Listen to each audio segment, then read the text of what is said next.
The main question, why was all this necessary? Alexander Ivanovich, the floor is yours. Why did we need the moon? Probably, many have decided this for themselves. But people often ask this question. We do not live in a vacuum, after all. Please wait, Alexander Ivanovich. We need to check one clip because the sound will be important. So, why was this necessary? There are polar opposite views. One simply says, why do we need the moon? We have enough of our own problems. Another says that the collapse of our state, the Soviet Union, is largely connected to the outcome of the moon race.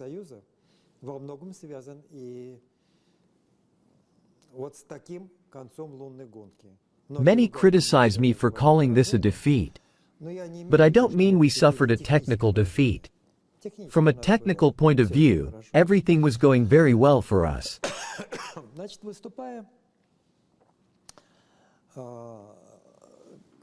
In May of this year, the well-known historian Sergei Pereslegin said this: the Americans were fighting for their survival.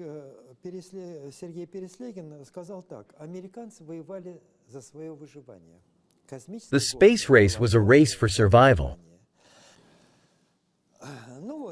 And now, as a contemporary of those events, I want to go through these key milestones with you.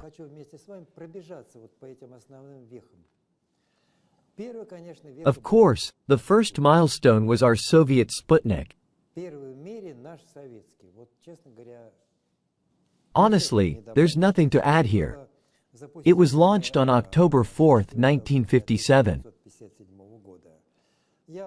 I remember that time very well. Nowadays, everyone is used to satellites. But back then, a little moving star in the sky was something incredible.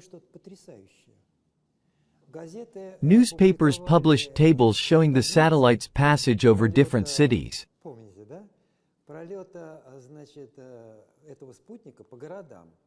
You can't say that people gathered in crowds, but small groups stood on the sidewalks, saying, "There it is, there it is." It was a little star, not very bright, but quite noticeable, reddish. Probably because it was reflecting the reddish rays of dawn.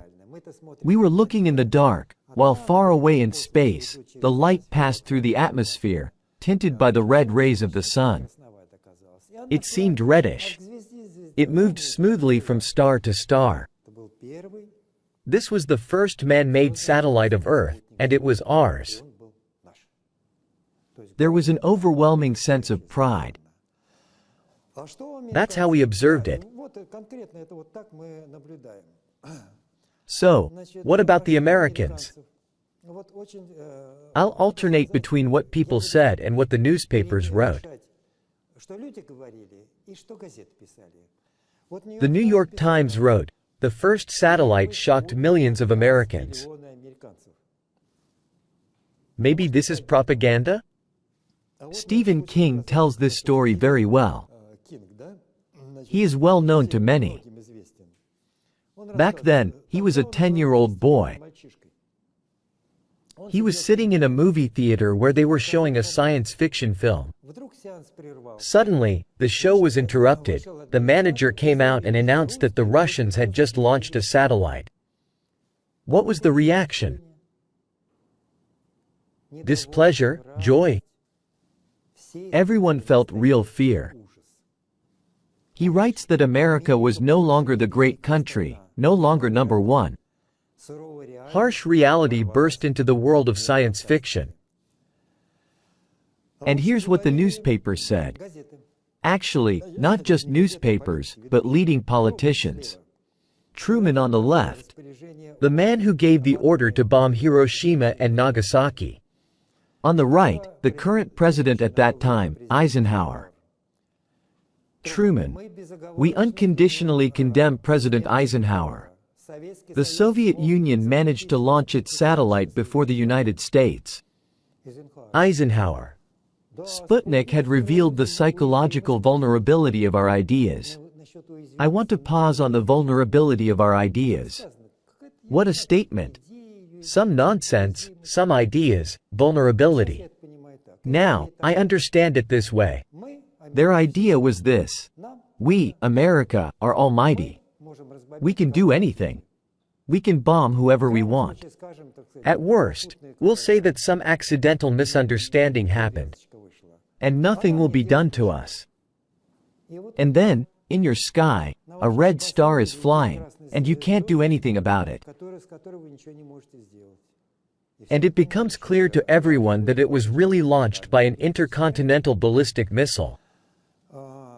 Paris Match wrote something very interesting. The dogma of the scientific and technological superiority of the USA has collapsed. I've read these materials many times, so I remember a lot. Although I am not sure whether it was the New York Times or the New York Herald Tribune that wrote the next. The country that leads in space will be judged as the country with the best education, the best science and technology, and the best economic and political system overall. And all of this was said about us because we were leading in space. That's the connection. Leadership in the world, leadership in space. If you go back a couple of centuries, Napoleon said, "War solves everything. War reveals everything." That is, it reveals the worth of any country. Thank God, for now space is not war, but it still reveals everything. April 12, 1961, Gagarin. I can say this: our jubilation was boundless.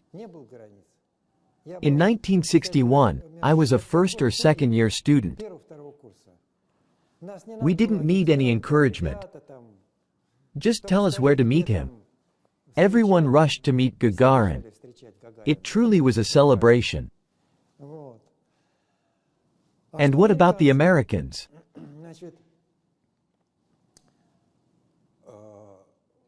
This is President John Kennedy. He had just been elected in 1961. He said some things as a senator and candidate, some as president. I won't differentiate. He said, "People have seen that the USSR was the first to reach space, while we are standing still. People think that we are stagnating. If we want to win the battle for people's minds, if we want to be world leaders, we must take away the USSR's leadership in space." This is a very good phrase that I remember. On May 25, a month and a half after Yuri Gagarin's mission, he declared that the United States would be the first to send a man to the moon.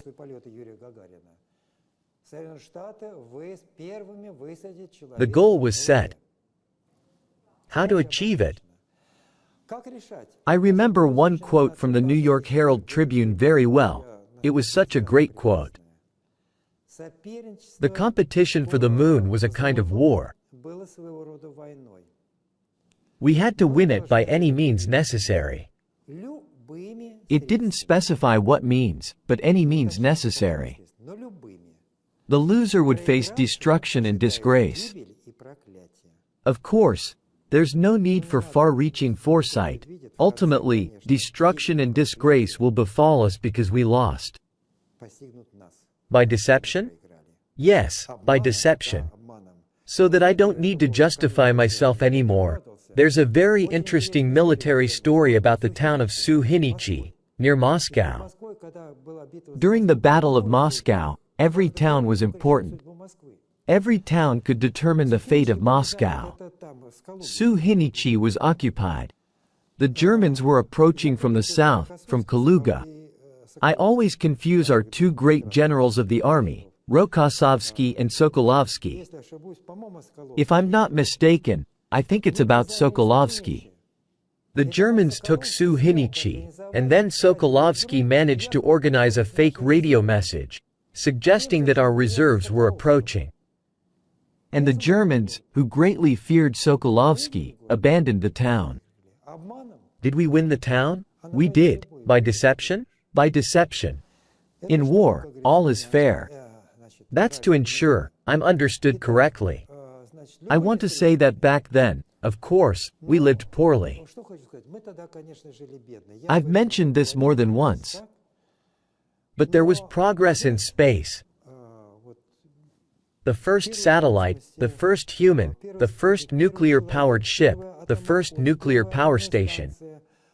We were behind in nuclear weapons, but after the war, we put best foot forward and created them. In many ways, we were, if not the first, then among the first. Progress provided comfort, housing, and everything else for humanity. So, our progress will also be rewarded. And then, suddenly, bang, the Americans were the first to land on the moon. My friend's father worked at the Ministry of Foreign Affairs. I remember how he brought a New York Times newspaper. Forgive me, they may be scoundrels, but in terms of admiration for the scoundrels, they released the first newspaper with color printing for the Apollo 8 mission to the moon, which supposedly orbited the moon. Before that, they didn't have anything like that.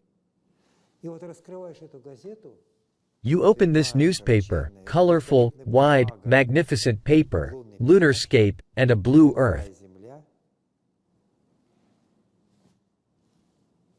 It leaves you speechless. We really believed it. In general, disappointment started to build up in us. Especially since our leadership congratulated the Americans. To His Excellency Richard Nixon, President of the United States of America, wrote the chairman of the Presidium of the Supreme Soviet of the USSR, Nikolai Podgorny. Officially, this was the highest position in the USSR. The General Secretary ruled in practice, but officially it was him. He congratulated them on the successful moon landing. And how could you not believe in the landing when our own leader said so? How did we perceive this? Let's take a look. The first to learn about Gagarin's mission were the women employees of the Moscow Telegraph. Do I need to explain that they were ecstatic? Here's a boy with a flyer about Gagarin. And here's from Life magazine. They must have captured this moment somewhere. Muscovites are watching a broadcast of the first alleged landing on the moon. You can see interest. You can see smiles. I don't see any celebration. Disappointment began to spread among our population. Here, I will turn to the feedback on the first broadcast that I received. To save your time, I'll read 4 responses. They are directly related to this topic. If you're disappointed in your leadership, if you're disappointed in your system, well, no one even needs to conquer you. In a short time, you will just surrender your country, and that's it. There are many words of gratitude here. I greatly appreciate everyone who supports me. This is very important. I will only read the part that relates to our topic. I am 82. I also remember the disappointment that we, the Soviet people, experienced when we learned that the Americans had been to the moon, but the Soviets had not. Another response. I am 2 years younger than you, and I also witnessed those years. Popov expressed it very accurately. Indeed, it was as if the air was let out of us. This was the beginning of the end for the USSR. There are 2 more responses, but I think this is enough. After that, America gradually became a model to follow. And I, a student and later a young employee, was not immune to this fascination. I remember how Voice of America said, "For the money an American worker earns in 2 hours, he can buy new shoes, a suit, and something else." Oh, how wonderful. How well they live. It never occurred to me that he might be able to, but who will let him? What other expenses does he have? How much will he spend on this, on that, and so on? But it had an effect. In the end, it took 19 years for propaganda to instill in us a sense of inferiority. And we lost trust in the ruling party and our government. I remember the real situation in 1993. The troops loyal to Yeltsin, the Kantemirovskaya tank division, surrounded the building of the Supreme Soviet of the Russian Federation, which had passed a resolution unfavorable to Yeltsin. I'm sitting on the bus, worried, and I say, "Dear passengers, at this very moment the troops loyal to Yeltsin are storming the parliament of the Russian Federation." Silence. Then a voice says, "Well, let them storm it."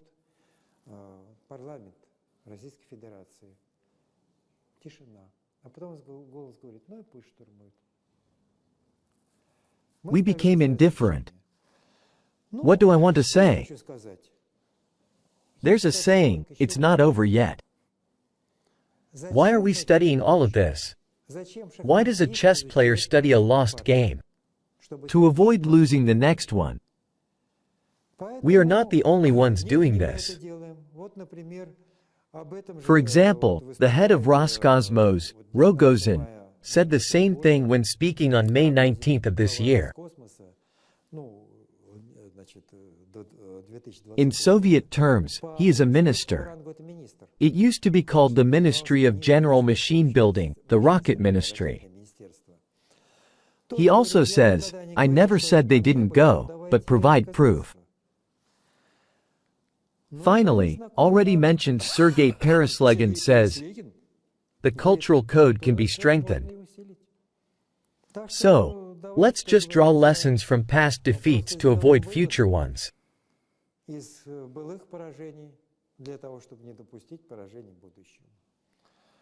With that, I would like to sincerely thank you for your attention. I want to say warm words about my colleagues, who have established a wealth of technical facts.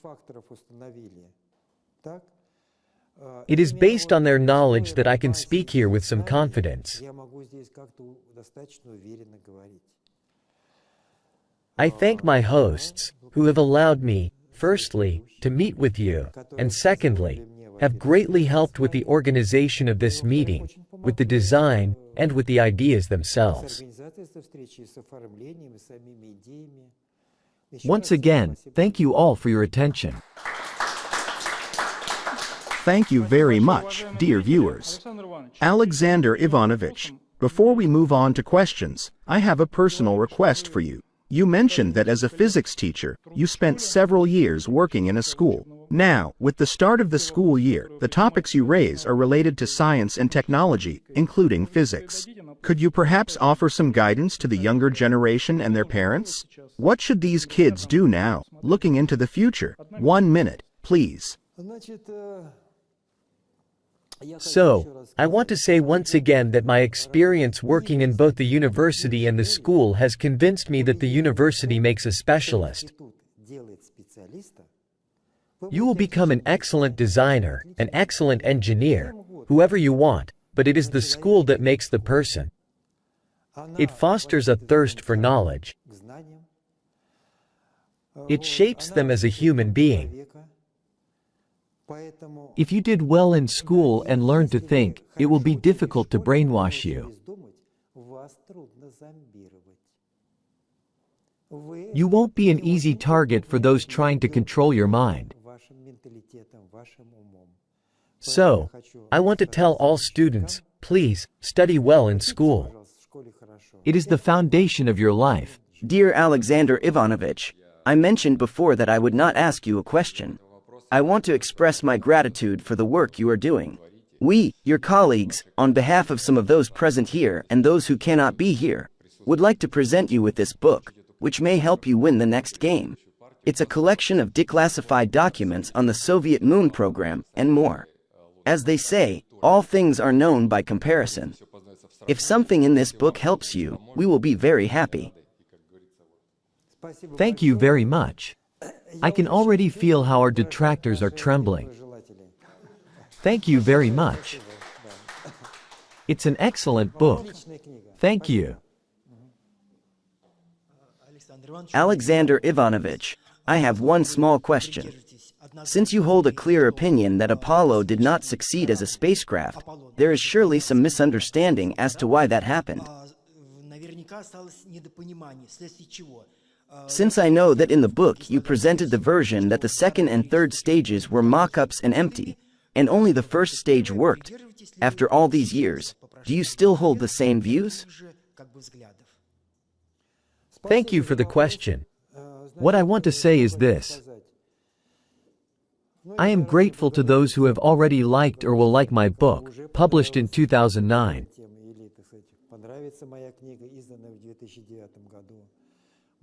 Many people write somewhat confusedly and even indignantly.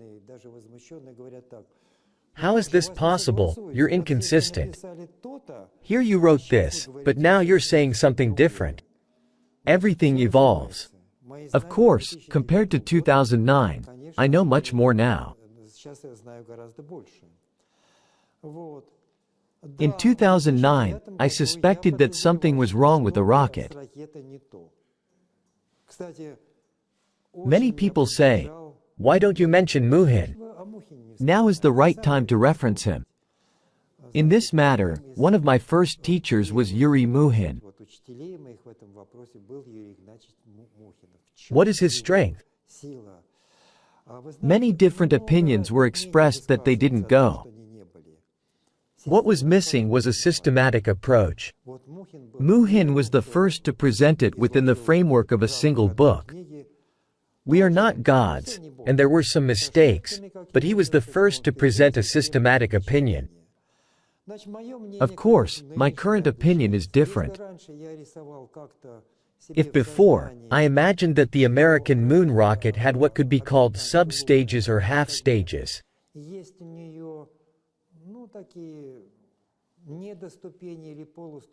Mock-ups of the first, second, and even third stages. Now only one viewpoint remains. In reality, only the first stage worked. Why? It's better that I don't talk about that now. We will have a separate conversation about this. Excellent. Let's make this an announcement for the next episode if the viewers are interested. We'll dedicate time to it. People have sent in a question. If the Americans were not on the moon, how did they place certain sensors there that supposedly detected vibrations on the moon? Because this data allegedly came to Earth and was used. Seismometers, let's say. Did they actually place these sensors there? They say this information came through and was used. Please, let's reason clearly. This is not directed at you, but at those asking such questions. Please, cite the source. When people say, scientists have discovered, British scientists. that's more specific. Otherwise, people often say, scientists have discovered. What scientists? Where are these scientists? If they say, scientists from such and such an institute, then we're getting closer. At least there is someone to hold accountable. They say they received some signals. There's a good joke about this. I'll try to tell it in a very polite way. When one old man complained about some specific health difficulties and said, "My neighbor is older than me," and he says, the doctor advised him, "Well, you should just say it too." So, with apologies to the hosts, we don't react to rumors. Are there known disasters or malfunctions with the Apollos or previous spacecraft that may have resulted in casualties? Excuse me? Besides Columbia and Challenger, did they have any disasters? Well, the Americans. First of all, let's put it this way. We need to be logical. I formulated the thesis that Apollo, as a real and operational spacecraft, never existed. It's a mythical spacecraft. A mythical spacecraft is an absolutely safe spacecraft. That's the first point. Secondly, during training, which took place, if I remember correctly, on January 21, 1967, there was a Saturn 1B rocket with an Apollo spacecraft. I don't remember the number. It's not important. Inside, as far as I recall, were 3 astronauts, Grissom, White, and Chaffee. The atmosphere was pure oxygen. They all burned to death. Interestingly, Grissom was a fairly famous astronaut. He allowed himself the liberty of hanging a lemon on the Apollo. It turns out that in America, a lemon is a symbol of botchery. If I hang a lemon on a spacecraft or on my wife's potato casserole, I love potato casserole, it means it's shoddy work. For this shoddy work, he burned to death 3 months later. And 2 more astronauts died with him. But this, forgive me, is for reality. It's interesting that there was an investigation. Everyone went to school. I don't hold a grudge against those who went into the humanities, but for those who remember, everything burns in oxygen. There's even a very interesting hypothesis, which I tend to believe. Why is there exactly 21% oxygen on Earth? Not 23, not 24, not 25, not 30, not 18. Because oxygen is produced by vegetation, but if it's produced above a certain threshold, about 24%, then everything would start burning, including forests, even in the rain, and the concentration would automatically drop back down to a stable 21%.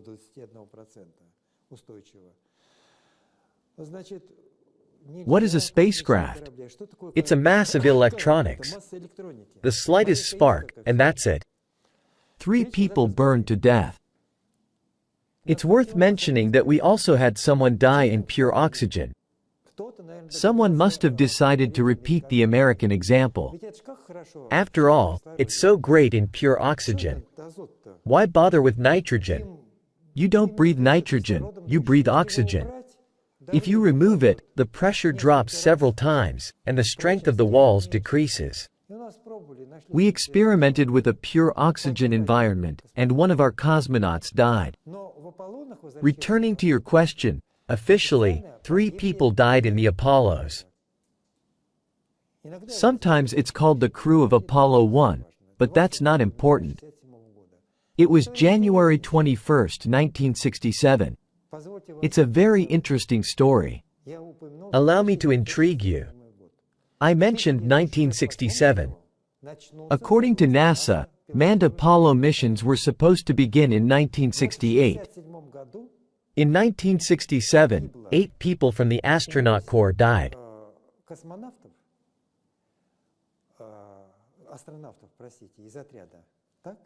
Some improperly deployed their parachutes. Others crashed while flying training aircraft. These were super aces, with around 3,500 flight hours each. Some died in car accidents, some burned in the spacecraft as I described to you. 8 is about 15 to 20% of the entire astronaut group. Imagine if, in your workplace, suddenly 15 to 20% of the staff died. It's happening all around. One dies this way, another dies that way. You'd certainly realize that someone has grudge against your team. So, 1967 was no simple year.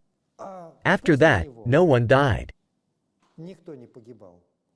Before that, in 1966, only 2 astronauts died. Perhaps they were early warnings. But in 1967, 11 people died. By the way, the safety inspector for the Apollo 11 complex, Baron, died along with his family. His job was to ensure safety. He dared to publish a report stating that Apollo 11 was unsafe.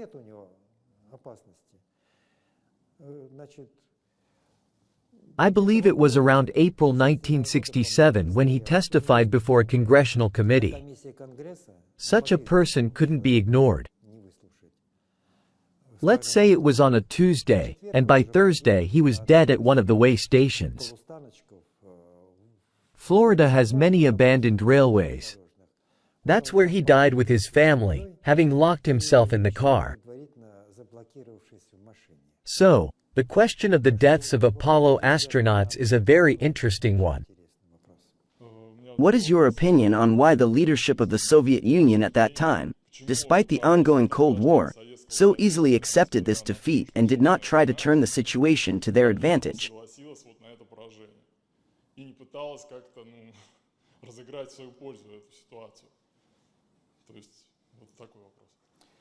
I will give you two types of answers.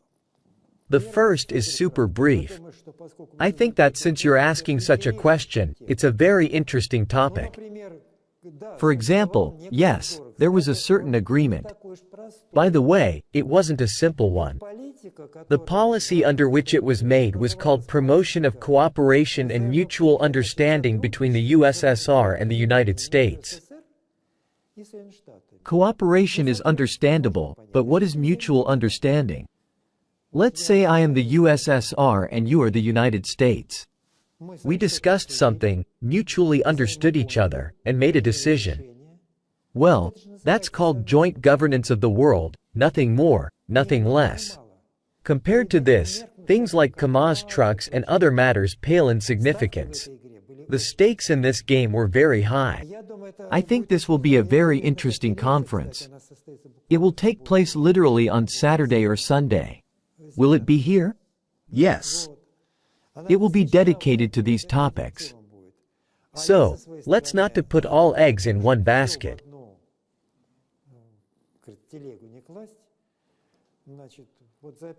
I'm writing down your question and will try to prepare a thorough and interesting answer. Yes, there was an agreement. I can only speak for myself. Initially, I didn't believe in it. I thought our leadership had been deceived, and those who believed in it were just weak. They couldn't admit defeat. After all, you need to be able to recognize defeat too. But gradually, the facts forced me to admit that there really was an agreement. On this note, we conclude. Unfortunately, on a somber note, we often hear how our leadership was duped. Let's give a round of applause to our speakers. Thank you.